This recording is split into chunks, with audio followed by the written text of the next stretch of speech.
لله وكفى وسلام على عباده الذين اصطفى ما بعد فأعوذ بالله من الشيطان الرجيم بسم الله الرحمن الرحيم ولا تحسبن الذين قتلوا في سبيل الله أمواتا بل أحياء عند ربهم يرزقون وقال النبي صلى الله عليه وسلم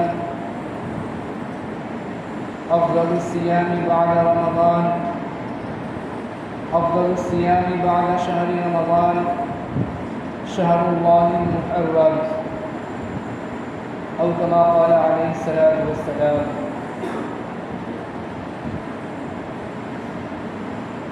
محترم بزرگوں اور دوستوں، جیسا کہ ہم اور آپ کو یہ بات معلوم ہے کہ ہمارا اسلامی نیا سال شروع ہو چکا ہے اور آج محرم الحرام کی 2 تاریخ ہے. اسی لیے اسی مناسبت سے آپ حضرات کے سامنے محرم الحرام کی فضیلت اور محرم الحرام میں ہمارے لیے کیا چیز کرنا شریعت کی روشنی میں صحیح ہے اور کن چیزوں سے بچنا ضروری ہے، ان باتوں پر انشاءاللہ روشنی ڈالنے کی کوشش کروں گا. اللہ رب العزت سے دعا کریں کہ اللہ تعالیٰ صحیح بات کہنے کی اور ہم سب کو کہنے سننے سے زیادہ عمل کرنے کی توفیق عطا فرمائے. محرم الحرام کا یہ مہینہ یہ بہت ہی احترام والا مہینہ ہے، بہت ہی عظمت والا برکت والا مہینہ ہے،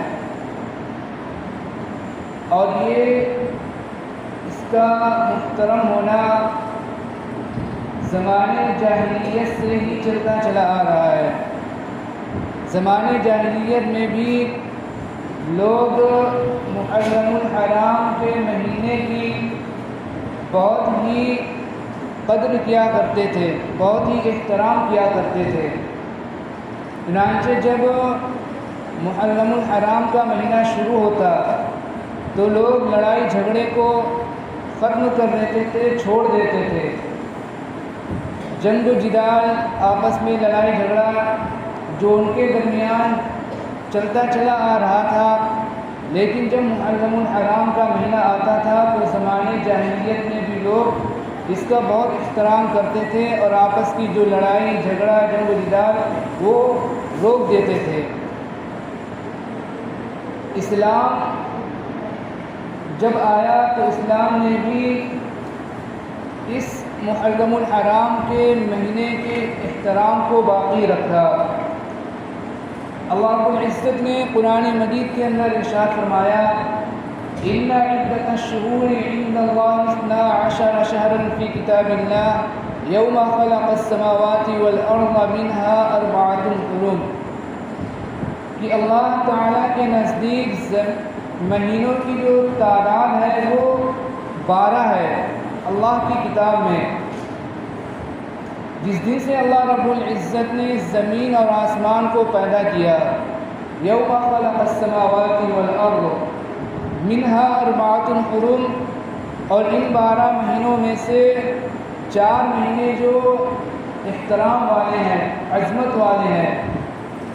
اور وہ 4 مہینے کون سے ہیں؟ ذی القعدہ، ذی الحجہ، محرم اور رجب کا مہینہ. تو اسلام نے بھی اس کے احترام کو باقی رکھا. محرم الحرام کے مہینے کے احترام کو اسلام نے بھی باقی رکھا اور اس کو احترام والا مہینہ قرار دیا گیا، احترام والا مہینہ بتلایا گیا. حضرت عائشہ رضی اللہ تعالی عنہا سے روایت ہے، اور یہ جو محرم الحرام کا مہینہ ہے، اس مہینے کے اندر، اس مہینے کے بارے میں حضور پاک صلی اللہ علیہ وسلم کا ارشاد ہے کہ رمضان المبارک کے مہینوں کے بعد جو سب سے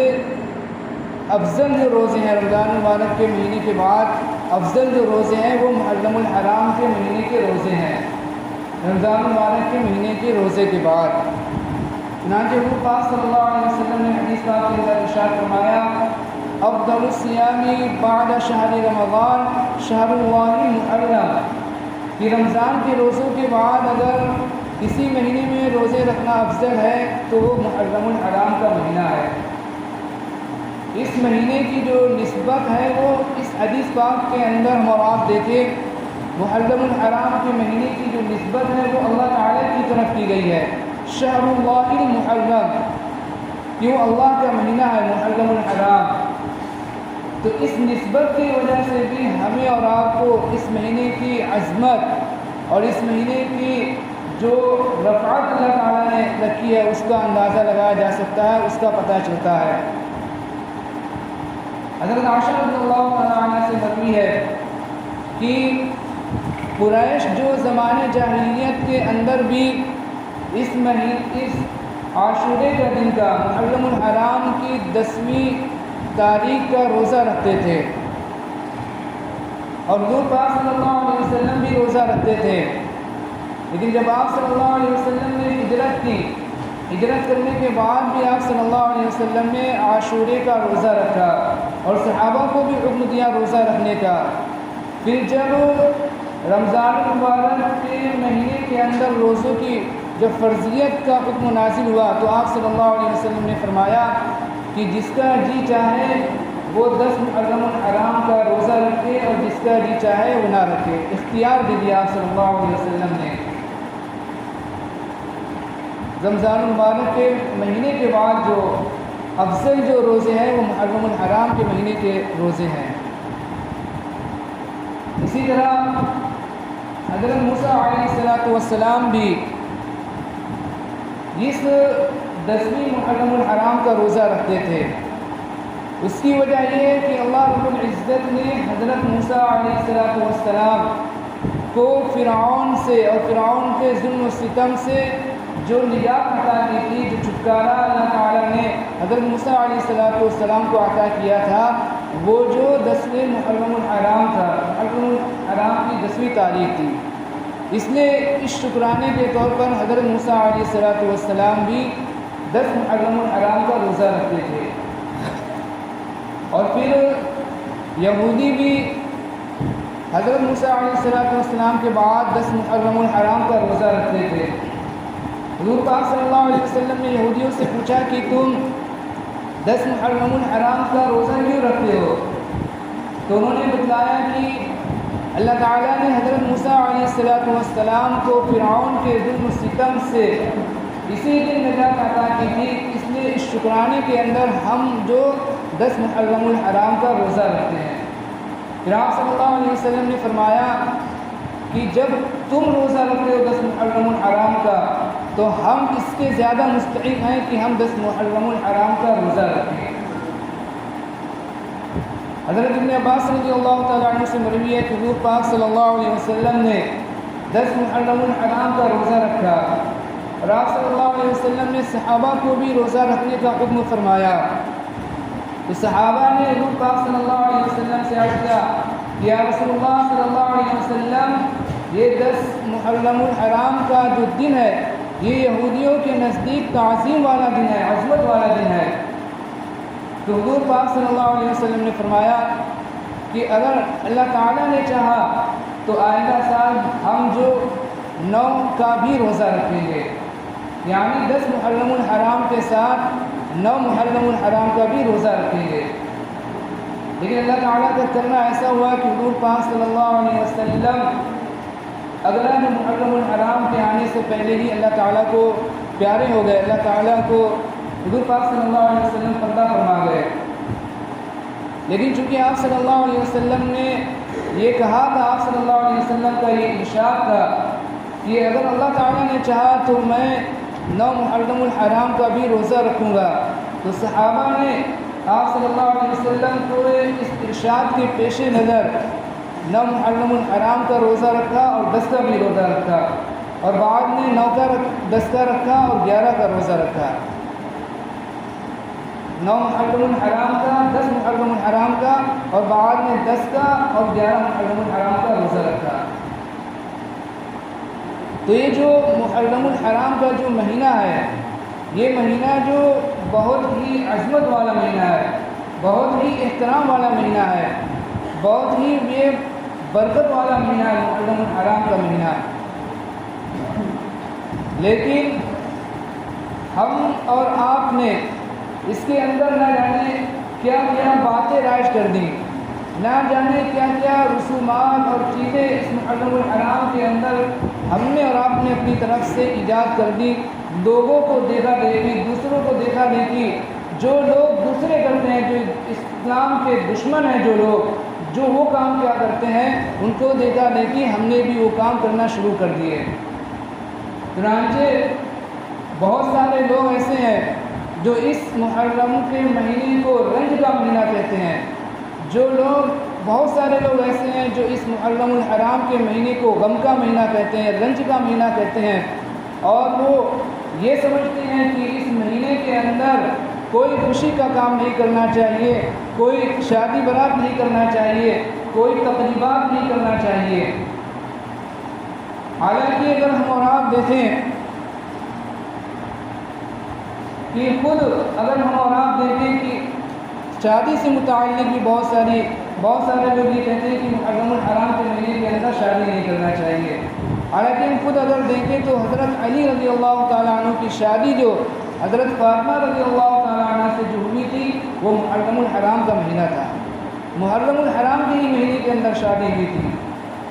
لیکن ہم اور آپ نے اپنی طرف سے نہ جانے کیا کیا باتیں لوگوں کے لیے دیکھا دیکھی، ان باتوں پر ہم نے بھی عمل کرنا شروع کر دیا۔ حالانکہ ہمیں سمجھنا چاہیے، دیکھنا چاہیے کہ شریعت نے ہمیں اس کے متعلق کیا حکم دیا ہے، شریعت میں ہمارے لیے اس کے متعلق کیا حکم ہے، کیا احکامات ہیں۔ چنانچہ علامہ ابن کثیر رحمۃ اللہ علیہ کا قول ہے، جس کا خلاصہ یہ ہے کہ حضرت حسین رضی اللہ تعالیٰ عنہ کی شہادت کا جو واقعہ ہے یہ ہمارے اور مسلمانوں کے لیے یقیناً ایک غم کا واقعہ ہے اور ایک رنج کا واقعہ ہے۔ اس سے ہمیں اور آپ کو مسلمانوں کو غم ہونا چاہیے، رنج ہونا چاہیے، لیکن رنج اور غم کا اظہار کا جو ہمارا جو انداز ہے، جس طرح ہم رنج اور غم کو جو ظاہر کرتے ہیں وہ طریقہ ہمارے لیے مناسب نہیں ہے۔ اس کی وجہ یہ ہے کہ شہادت جو ہے حضرت حسین رضی اللہ تعالیٰ عنہ یقیناً شہید ہوئے اللہ تعالیٰ کے راستے کے اندر، لیکن حضرت حسین رضی اللہ تعالیٰ عنہ کی شہادت کے دن کے اندر جس طرح ماتم کیا جاتا ہے، اسی طرح اگر ہم اور آپ دوسرے صحابہ کی بھی شہادت کو دیکھیں، کیا ان کی شہادت کے دن بھی اسی طرح ماتم کیا جاتا ہے۔ خود حضرت حسین رضی اللہ تعالیٰ عنہ کے والد حضرت علی رضی اللہ تعالیٰ عنہ کو جب وہ فجر کی نماز کے لیے مسجد تشریف لے جا رہے تھے تو ان کو شہید کر دیا گیا، لیکن جب حضرت علی رضی اللہ تعالیٰ عنہ کی شہادت کا دن آتا ہے تو ہم اور آپ یہ بتلائیں کیا اس شہادت کے دن بھی ہم وہی کام کرتے ہیں جو حضرت حسین رضی اللہ تعالیٰ عنہ کی شہادت کے دن کام کرتے ہیں۔ اسی طرح حضرت علی رضی اللہ تعالیٰ عنہ سے مقام اور مرتبے میں حضرت عثمان غنی رضی اللہ تعالیٰ عنہ ہے۔ حضرت عثمان غنی رضی اللہ تعالیٰ عنہ کا مقام اور مرتبہ حضرت حسین سے بھی بڑا ہے اور حضرت علی رضی اللہ تعالیٰ عنہ سے بھی بڑا ہے۔ حضرت عثمان غنی رضی اللہ تعالیٰ عنہ کو بہت ہی ظالمانہ طریقے پر شہید کیا گیا، تو ہم اور آپ اگر اس پر غور کریں کہ جب حضرت عثمان غنی رضی اللہ تعالیٰ عنہ کی شہادت کا دن آتا ہے تو کیا ہم وہی کام کرتے ہیں جو حضرت حسین رضی اللہ تعالیٰ عنہ کی شہادت کے دن میں کرتے ہیں؟ اس دن کو بھی ہم کیا ماتم کا دن مناتے ہیں۔ اسی طرح حضرت عثمان غنی رضی اللہ تعالیٰ عنہ سے مقام اور مرتبے میں حضرت عمر رضی اللہ تعالیٰ عنہ بڑے ہوئے ہیں۔ حضرت عمر رضی اللہ تعالیٰ عنہ فجر کی نماز پڑھا رہے ہیں، فجر کی نماز میں حضرت عمر رضی اللہ تعالیٰ عنہ پر قاتلانہ حملہ ہوا اور اس قاتلانہ حملہ کی وجہ سے حضرت عمر رضی اللہ تعالیٰ عنہ شہید ہو گئے۔ یکم محرم الحرام کو حضرت عمر رضی اللہ تعالیٰ عنہ کی شہادت کا دن آتا ہے۔ ایک محرم الحرام کو یعنی کل جو 1 محرم کا دن تھا، پہلی محرم کی تاریخ تھی، وہ حضرت عمر رضی اللہ تعالیٰ عنہ کی شہادت کی تاریخ تھی۔ تو ہم اور آپ غور کریں کہ حضرت عمر رضی اللہ تعالیٰ عنہ کی شہادت کا دن اور اس شہادت کے دن کو ہم ماتم کا دن مناتے ہیں، نہیں مناتے ہیں۔ اسی طرح بہت سارے واقعات ہیں۔ اس کی وجہ کیا ہے؟ اس کی وجہ یہ ہے کہ اسلام کے اندر شہادت کا بہت بڑا مقام اور مرتبہ ہے۔ اسلام کے اندر ماتم کا، نوحہ کا، اس طرح کا کوئی تصور نہیں ہے۔ شہادت جو ہے اسلام کے اندر یہ ایک بہت ہی اچھی بات ہے اور ایک خوشی کی بات ہے۔ ہر وہ شخص جو اللہ تعالیٰ کے دین سے محبت کرتا ہے، حضور پاک صلی اللہ علیہ وسلم کے طریقے سے محبت کرتا ہے اور اس کے دل کے اندر اسلام کی عظمت اور محبت ہوتی ہے، تو اس کی یہ خواہش ہوتی ہے کہ وہ اپنی جان کو اللہ تعالیٰ کے راستے کے اندر قربان کر دے، اپنی جان کو